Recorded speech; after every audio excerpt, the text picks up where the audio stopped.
Il-Kunsill Malti għall-Arti u l-Għaqda Każini tal-Banda ġeddew il-ftehim li għandhom bejniethom. Dan il-ftehim jara li tissaħħaħ il-kollaborazzjoni li diġà teżisti bejn iż-żewġ entitajiet filwaqt li jitfasslu skemi ta' appoġġ eżistenti kif ukoll jitfasslu inizjattivi ġodda għal benefiċċju tal-Każini tal-Banda u d-dilettanti tagħhom.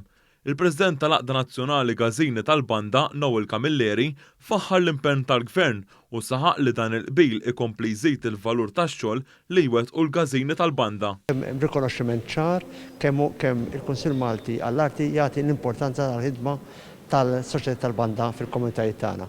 Għal-rigward għal dan il-fond ifisser li l-soċjetà tal-Banda se jkunu jistgħu jagħmlu proġetti biex ikomplu jisebħu u jsaħħu il-patrimonju li għandhom fis-soċjetà tal-Banda li jiena ngħid mhux biss huwa l-patrimonju tas-soċjetà tal-Banda imma wkoll il-patrimonju nazzjonali.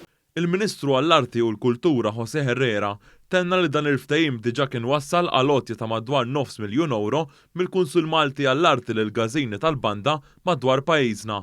Saħaq li apparti hekk għaddejn ukoll kollaborazzjonijiet addizzjonali li żviluppaw matul is-snin bejn il-Kunsill Malti għall-Arti u xi soċjetajiet speċifiċi. Aħna bħala Kunsill Malti nikkolaboraw mal-Għaqda Każini tal-Banda u ngħinuhom bi flus, noħorġu skemi flimkien, skedi flimkien u anke nikkolaboraw bi proġetti flimkien. Intuhom l-espertiż tagħna u huma jtuna l-espertiż tagħhom.